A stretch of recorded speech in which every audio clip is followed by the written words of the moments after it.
Hello and welcome back to the channel. You find me on a relatively noisy day, mid-November, quite chilly this morning. Helicopters and aircraft flying over. But I want to introduce this. This is the L322 Overland build. So let me introduce it to you. This is a 2010 Range Rover Autobiography Black. This is a 4.4 TDV8, so this is a twin turbo 4.4 litre diesel.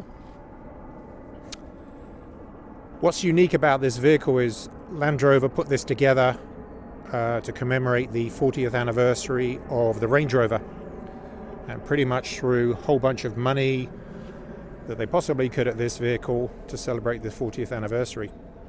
There was 700 of these made, of which only 10%, it's about 70, were kept in the UK.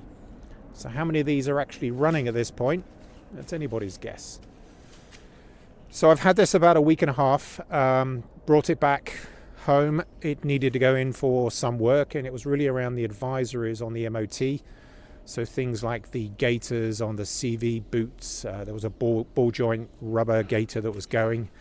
So it's been in to have that taken care of. There are a few other minor little things that need to be done. But I'm going to get on with that.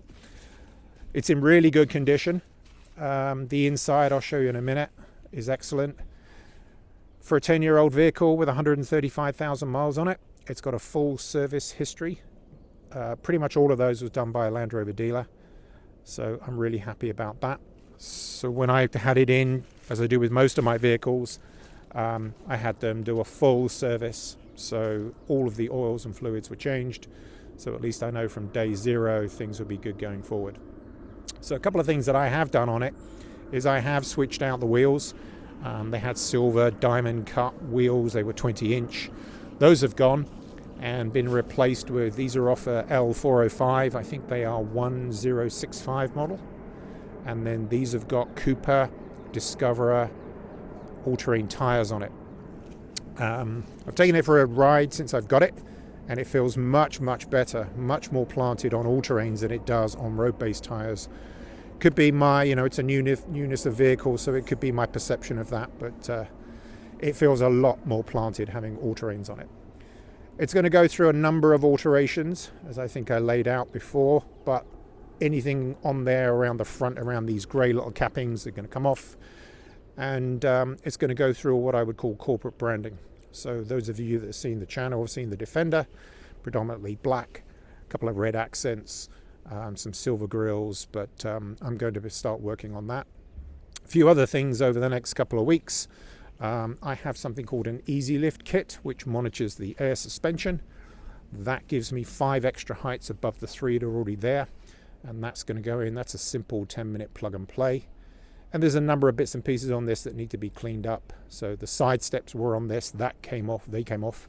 They were rotten at the back, really bad on the driver's side, so they came off. So things like the you can see on the mud flaps, there's holes there for those. So they need to be taken care of as well. Also, don't know why, but somebody decided to put these on. These are like stuck on, and I've tried to get these off, but you can see it's just got this HM glue, 3M glue on it. That'll just peel off, so they're going to come off as well. I don't know why they put them on. Somebody said it's because the frames rust, but I can't see any of that. There's a few other little niggly things like the rubber around here has sort of come off.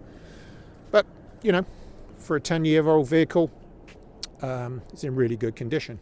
So inside, when Land Rover did throw all their money at the problem of putting out a 40th anniversary, all of the autobiography trims are all in black.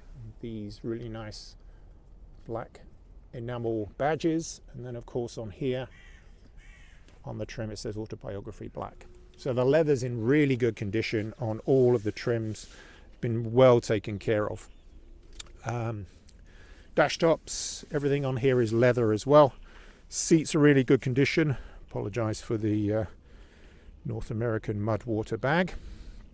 In the back, unique to this vehicle as well, and again these are the wheels and tyres that have come off, but this has reclining rear seats, which are heated and cooled as well. One of the things that Land Rover threw at it to try and make it a little bit more luxurious, but again, the leather on all of these door trims really good, so it's well taken care of. And on the driver's side, on the inside, you can see seats in really good condition. One thing I need to do is to probably give the leather a really good clean.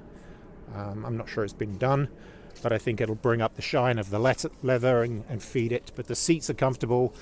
They've not sagged or anything, and what you generally see with a lot of these Range Rovers is the leather, because it's where it's compressed, when you sit on it, starts to crack. But this is in really good condition. Some of the foam is beginning to move as well.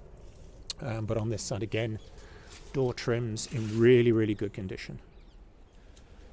So it has the TFT dash, which I really like. The other thing that this has got is a lockable rear diff. Now it is automatic, but there is a lockable rear differential on this, which I think is going to be phenomenal taking this off-road, especially with all-terrain tyres and with getting it lifted up as well. I think it will pretty much be unstoppable. A few other little things. There's some rust bubbling up under here, and I'm not sure what that is, but we'll take care of that. A few little chips and things like that, but this is probably just road use. Nothing major here to sort of take care of.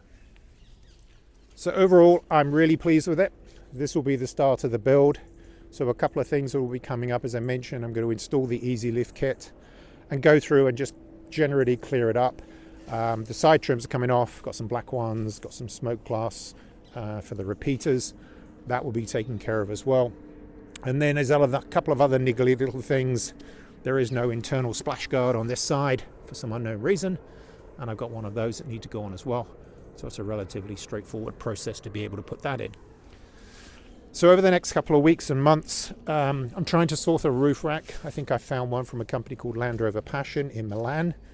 I'm in an R-ing on whether I want to put rock sliders on it. I think it will be fine with the lift, that I won't need to do it, but we'll see. And there's a few other things, primarily about how much stuff I can get in the back around the dual battery system. And I'm going to build a frame around the fridge slide that goes into the back, probably on 25mm boxed aluminium tubing for keeping it nice and light. But I'm working on building a design for that, and I'll probably do that probably over the week of Christmas or into the new year. We'll see how that looks. But really happy with it. Love the way it drives. Hopefully there won't be any other niggles or problems with it, because we all know what these vehicles are like. But I'm cautiously optimistic that I got a good one. And for my purpose and what I plan on using it for, I think this is going to be a cracking vehicle off-road to build it into an Overlander. But we'll see how the build goes. We'll keep all the videos coming as and when. Hopefully I can get into doing one a week, which I think I can do going forward. But yeah, really happy with it. The garage that looked at it gave it the thumbs up. Nothing major wrong with it. Let's get building. Thanks for watching.